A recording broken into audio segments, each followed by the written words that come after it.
매년 이맘때만 되면 이제 온 가족들이 한자리에 모이는 명절을 맞게 됩니다.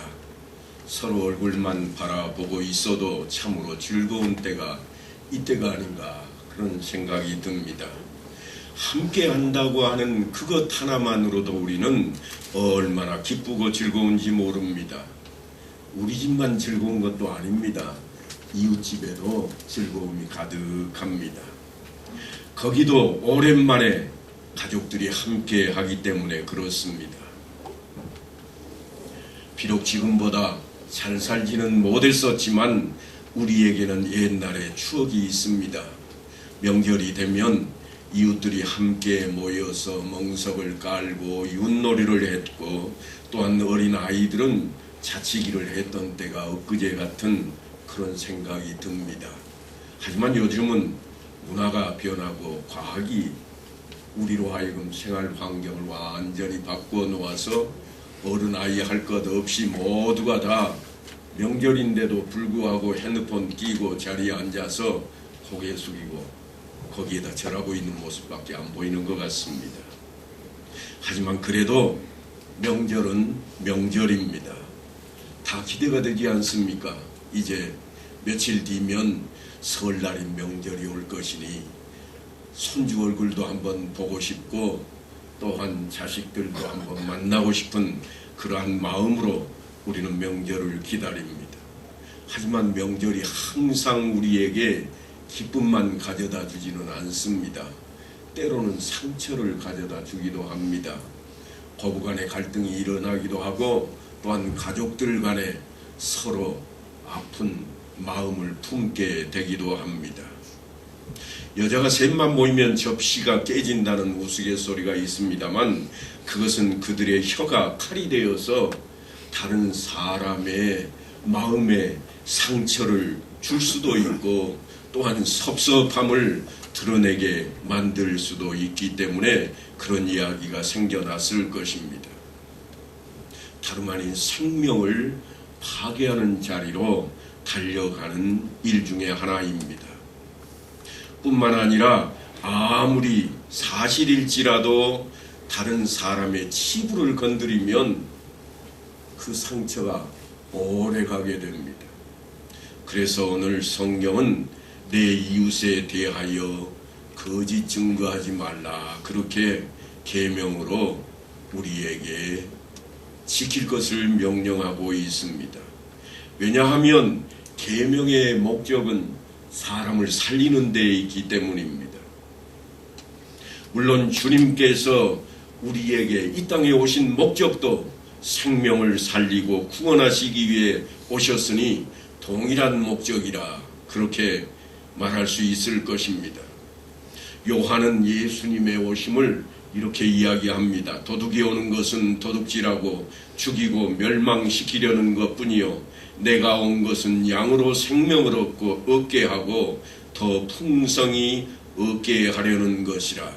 주님의 말씀을 듣고 귀담아 들었다가 성경 말씀에 기록을 하고 우리에게까지 들려지게 하고 있는 모습입니다. 인생을 불쌍히 여기시는 하나님께서는 어떻게 해서든지 우리의 생명을 구원하고 회복시켜서 풍성하게 삶을 누리기를 원하십니다. 그 간절함으로 인해서 독생자이신 예수님을 그 생명을 우리에게 내주신 겁니다. 우리를 하나님께서 얼마나 긍휼히 여기시고 계시는가 하는 장면일 것입니다. 예수님께서도 십자가에 달려서 죽기까지 하나님의 말씀을 온전히 지킬 뿐만 아니라 자기를 십자가에 매달아 죽이는 이들을 대하면서도 하나님께 이렇게 기도합니다. 아버지 저들을 사하여 주옵소서. 자기들이 하는 것을 알지 못함이니이다. 지금 자기 생명을 해하고 있는 그들을 위해서 주님께서 기도하고 있는 내용입니다. 영적인 무지를 위해서 그들로 하나님으로 온전히 알아갈 수 있는 기회를 얻게 하기 위해 끝까지 마다하지 않고 저들을 위해 기도하는 주님의 모습입니다. 그런데 우리에게는, 그 예수를 믿는다고 하는 우리에게는, 그 예수를 내가 얼마나 제대로 믿는지 모르겠다고 자랑하고 있는 우리에게는 그런 게 없어 보입니다. 전혀 우리의 마음속에 그런 것이 있어 보이지를 않습니다. 세상을 살다 보면 때로는 아무리 사실일지라도 그것을 상대에게 해가 되는 경우라면 우리가 침묵해야 될 그러한 때가 있습니다. 내 이웃에 대하여 거짓 증거하지 말라. 원래 이 9번째 계명은 구약시대의 재판에 적용되던 그러한 계명입니다. 그 시대에는 모든 성인 남자들이 재판하는 자리에 빙 둘러섰습니다. 재판에 참여해야 될 책임과 의무와 권리가 있던 때입니다. 하지만 언제나 사건이 생기면 어떻게 처리해야 할 것인지 그것이 문제였습니다. 무엇을 증거로 그것을 판단해야 할 것인지 하는 것이 그들에게 큰 문제거리였습니다.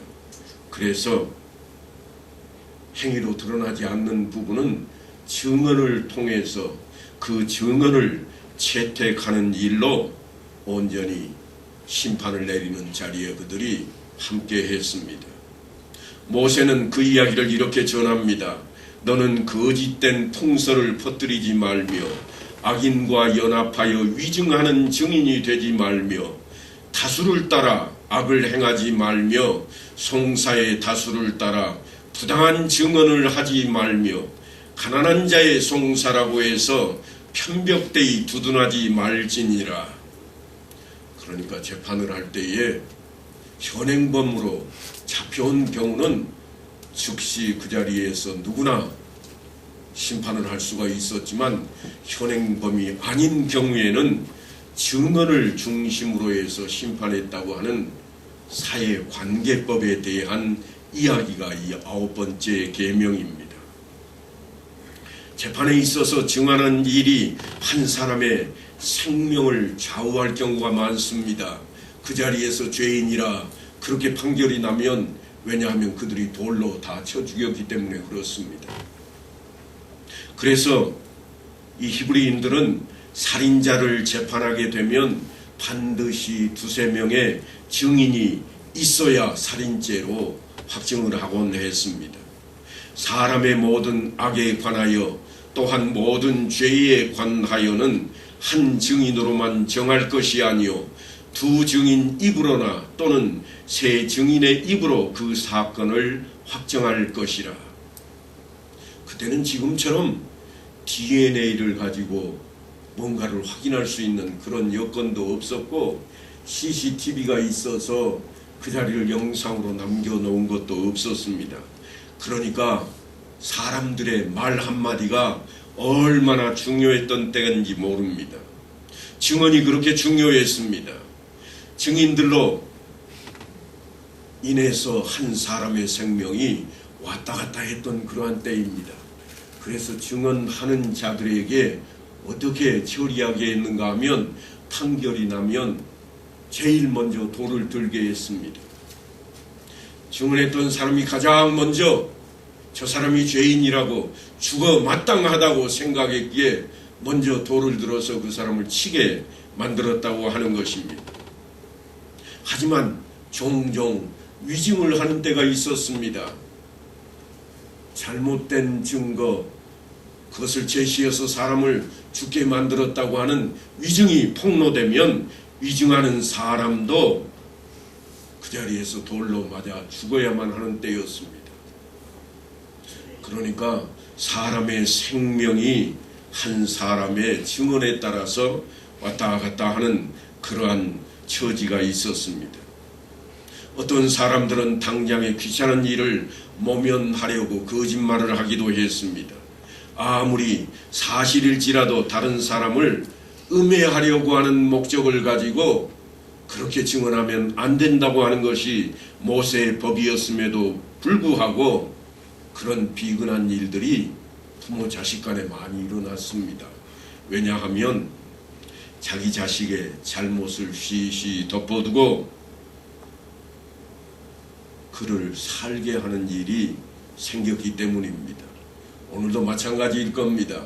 자식이 잘못돼서 죽는 자리가 생긴다면 부모가 자기가 잘못했노라고 그리고 대신 죽을지언정 자식이 잘못했다고 죽음의 자리로 내모는 부모는 없을 것입니다. 당시에도 마찬가지였습니다. 하지만 자녀의 잘못을 그냥 덮어두는 것이 그게 옳은 일인가? 결코 그렇지는 않습니다. 자식을 결국은 망치는 길로 그렇게 끌어가버리고 만다고 하는 것이 잠언의 이야기입니다.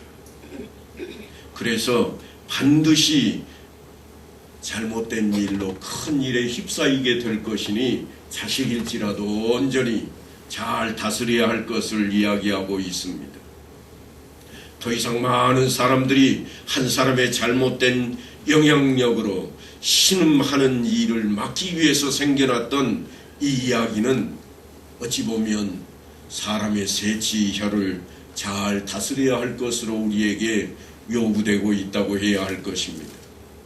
누구든지 스스로 경건하다 생각하며 자기 혀를 재갈 물리지 아니하고 자기 마음을 속이면 이 사람의 경건은 헛된 것이니라. 야고보는 이렇게 우리에게 이야기합니다. 그러니까 구약시대에만 있었던 이야기가 아닙니다.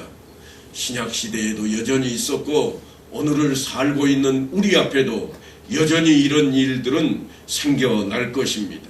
그래서 성경은 우리가 혀를 잘 다스리는 것이 신앙을 알아보는 시금석이 될 것이라고 말씀하고 있습니다.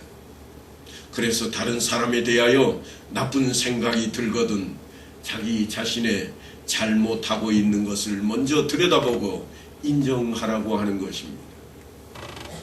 다른 사람 눈에 티끌을 보면서 자신 눈 속에 있는 들보를 보지 못한다고 하는 비유의 말씀은 우리에게 엄청나게 다가와야 됩니다. 심중에 방망이질 치는 그러한 모습으로 다가와야 됩니다. 그래서 우리는 늘 자기 자신을 돌아봐야만 합니다. 잘못된 것이 발견되면 즉시 고쳐야 할 것입니다. 돌아서야만 합니다. 첫걸음이 하나님 앞에 기도하는 것이요. 그 기도를 통해서 우리는 하나님의 뜻을 구해야만 합니다. 그런데 왜 기도하는 것을 멈추고 있을까요? 우리나라가 자금의 혼란에 빠져있는 이 정치적인 문제도 여전히 다름 아닌 이런 일들 때문일 것입니다.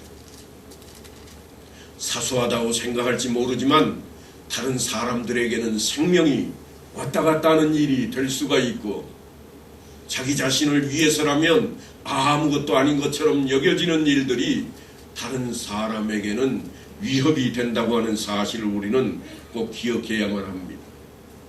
예수 믿으니까 그것으로부터 우리는 자유롭다 그렇게 말할 수 없습니다. 예수 믿는 우리에게도 여전히 그것은 가까이 있는 문제입니다. 놀랍게도 우리나라에 많은 국민들이 두 배로 갈려 있습니다. 요즘 들어서는 양쪽이 다 태극기를 들고 등장을 합니다만 한쪽은 태극기와 성조기를 들고 한쪽은 태극기를 들고 우리가 옳다, 네가 잘못되었다 외치고 있는데 양편에 다 동일하게 중심에는 누가 있는가 하면 대한민국의 기독인들이 있습니다. 우리는 놀라야 합니다. 하나님을 온전히 믿고 주님 뜻대로 살겠다고 작정하는 그러한 사람들이 사실은 서로 비방하고 서로 죽이겠다고 덤비는 자리에 가까이 다가서고 있다고 하는 것입니다. 우리는 먼저 하나님 앞에 기도하고 하나님께 맡겨야만 우리의 모습이 온전해질 것입니다. 뿐만 아니라 하나님 뜻대로 살아가야만 합니다. 하나님 말씀이 우리 앞에 자리 잡아야 합니다. 그래서 늘 성경을 통해서 진리를 깨우쳐야만 할 것입니다. 말씀을 읽는 것으로 끝나는 것이 아니라 듣는 것으로 끝내버리는 것이 아니라 말씀대로 살아가는 자리로 우리가 나서야만 합니다. 성경의 말씀대로 우리가 사는 길이 우리 생명을 구하는 길입니다. 말씀을 읽는 자와 듣는 자와 그 가운데에 기록한 것을 지키는 자는 복이 있나니 때가 가까웁니다. 명절이 되면 우리는 늘 설날을 통해서 이렇게 인사합니다. 새해 복 많이 받으세요. 과연 어떤 복을 받아야 할까요? 새해에는 우리가 어떤 복으로 이 자리에 우리 자신을 세워놓고 있게 될까요? 부활하신 주님께서 우리에게 하셨던 말씀이 진리가 성경 안에 있다고 하는 것이었습니다. 우리는 그것을 늘 기억하기 위해서 성찬 예식을 행하곤 합니다. 성찬 예식을 통해서 다시 한번 나 자신을 돌아보고 주님이 나와 함께 하신다고, 말씀이 나와 함께 하신다고, 말씀대로 살아야 되겠다고 다짐하고 또 다짐합니다만, 잠시 후에는 자기 유익을 위해서 다른 사람은 아무것도 아닌 것처럼 여겨버리는 자리에 내가 있음을 꼭 기억해야 됩니다. 우리는 찬송가를 부를 때에도 열심히 흥겹게 부릅니다. 주님 뜻대로 살기로 했네. 주님 뜻대로 살기로 했네. 이 세상 사람 날 몰라줘도, 이 세상 사람 날 몰라줘도 뒤돌아서지 않겠네. 세상 등지고 십자가 보내, 세상을 등지고 십자가를 보내 뒤돌아서지 않겠네. 그렇게 열심히 우리는 찬송을 부르지만 한 시간도 안 돼서 언제 그런 적이 있던가. 성령께서 우리에게 활동하지 않으시면 우리는 생각조차 나지 않을 겁니다. 기억도 안 될 것입니다. 내가 그런 노래를, 그런 찬양을 언제 불러보기나 했는지 가물가물하게 되어버릴 것입니다.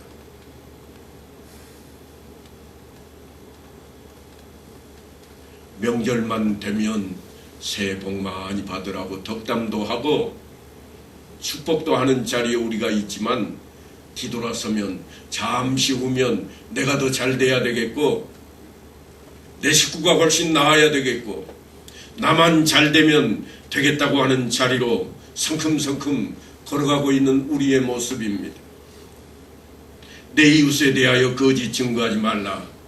이 계명은 과연 우리에게 무엇을 요구하고 있을까요? 우리 자신의 삶을 한 번쯤은 돌아다 봐야 되겠습니다. 일상생활 중에 거짓말은 하지 않더라도 다른 모습으로 위장된 모습 속에 거짓이 담겨있지는 않는지 들여다봐야 됩니다. 속으로는 전혀 그렇지 않으면서 겉으로는 점잖은 척, 진실한 척, 겸손한 척을 하고 있는 모습이라면 그것은 거짓 증거와 다를 바가 없습니다. 자신을 드러내려고 과장하고 요란스럽게 말하거나 행동을 하고 있지는 않는지, 자신의 허물은 은폐하고 장점만 보여주려고 열심히 의도 있는 활동을 하고 있지는 않는지, 다른 사람들에게 책임을 전가해 가면서까지 자기를 내세우려고 하고 있지는 않는지 우리는 곰곰이 생각해 봐야 합니다. 왜냐하면 주님께서 남을 나보다 나게 여기라 그렇게 명령하고 계시기 때문입니다. 내 안에 주님이 계신다면, 내 안에 주님의 말씀이 살아있다면 우리는 그걸 잊어버리면 안 됩니다. 남을 나보다 낫게 여길 것을 다짐하는 시간이 그 순간으로 끝나버려서는 결코 안 될 것입니다. 물론 우리는 때로 실수를 합니다. 허물도 드러날 때가 있습니다. 하지만 그걸로 인해 다른 사람에게 피해가 된다면 즉시 우리는 사과하고 용서를 구해야 됩니다. 그게 남을 나보다 낫게 여기는 시작점입니다. 용서를 구하지도 않으면서 어찌 하나님 앞에 나를 용서해달라고 그렇게 외칠 수가 있겠습니까? 누구나 분노와 같은 감정의 폭발로부터 자유롭지는 못할 것입니다. 아무리 차분하고 내성적인 사람이라도 그 마음 속에는 뭔가 분노의 작심이 남아있을 수 있기 때문입니다. 그래서 사도 바울은 이렇게 이야기합니다. 그런즉 거짓을 버리고 각각 그 이웃과 더불어 참된 것을 말하라. 이는 우리가 서로 지체가 됨이라. 분을 내어도 죄를 짓지 말며 해가 지도록 분을 품지 말고 마귀에게 틈을 주지 말라. 사실 내가 먼저 사과한다고 하는 것은 쉽지 않은 일입니다. 오늘 본문의 말씀은 그래서 내 이웃에 대하여 그렇게 시작을 하고 있습니다. 그냥 거짓 증거하지 말라 그렇게 표현을 하고 끝나는 게 아니라 내 이웃에 대하여 먼저 이웃을 바라보게 하고 있습니다. 이웃이라고 하는 이 표현이 십계명 가운데에 처음 등장하는 모습입니다. 이 이웃이라는 말은 히브리어로 원래 친구라는 의미를 담고 있는 단어입니다. 얼마나 가까운 사이인지 모릅니다. 그 친구라고 하는 것은 식탁을 중심으로 둘러앉은 그 자리에 있는 사람을 일컫는 말이기 때문에 그렇습니다. 내 이웃에 대하여, 다시 말해서 가까운 사이에서조차도 그런 일이 일어날 수 있다고 하는 이야기입니다. 부모 자식 간에도 아니면 부부 간에도 이런 일이 일어날 수 있노라고 지금 계명이 우리 앞에 명을 하고 있습니다. 여러분, 오죽했으면 우리 속담 가운데 이런 거 있잖아요. 사돈이 논을 사면 배가 아프다. 왜요? 아니, 사돈이 논을 샀는데 축하해주고 기뻐해야지요. 그런데 내 사돈인데 사돈이 잘 되면 내 배가 아파요. 왜요? 나보다 잘 되니까. 내가 잘 돼야 되는데 남이 잘 되니까. 사돈이지만 사돈보다는 내가 잘 돼야 되겠다는 생각이 저 깊숙이, 내 마음 저 깊숙이에서 꿈틀대기 시작한다고 하는 것입니다. 몇 년 전에 같은 동네에 빵집을 경영하던 사람이 다른 빵집이 더 잘 되는 것을 보고 화가 났습니다. 그래서 아들을 시켜가지고 그 집에서 빵을 사다가 그 빵 속에다가 벌레를 넣어가지고 그거를 찍어서 세상에다가 알려가지고 떠들썩했던 그러한 적이 있었습니다. 그러니까 오늘 본문에서 내 이웃에 대하여 하는 이 말은 너는 내 이웃에 대하여 어떤 생각을 가지고 있느냐, 그걸 묻고 있는 겁니다.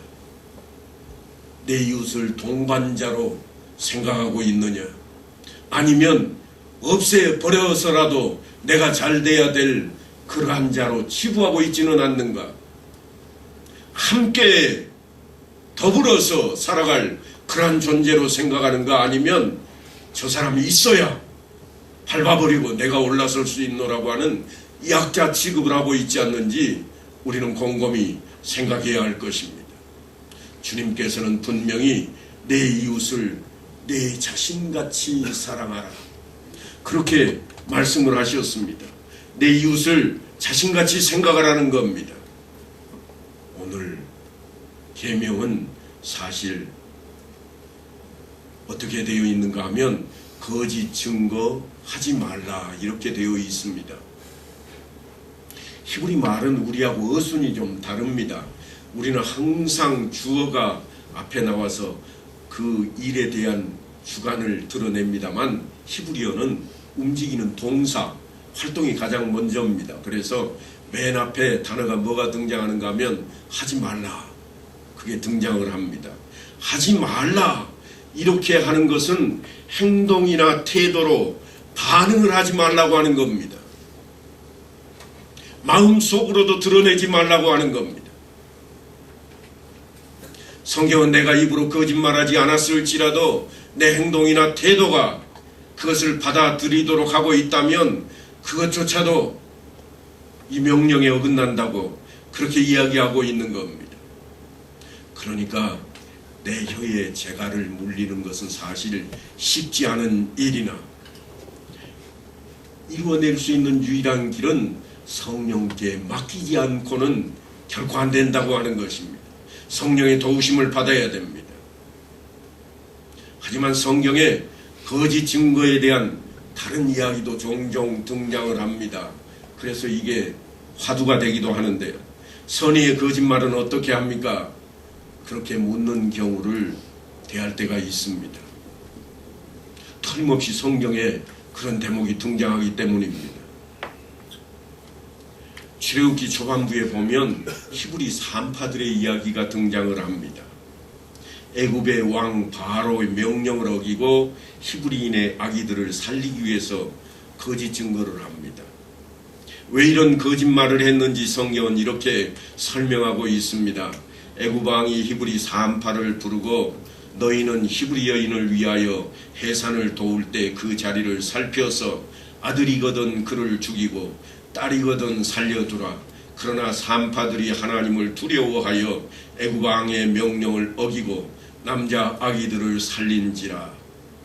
그리고 난 이후에 왕 앞에 가서 이 산파들이 거짓 증거를 합니다.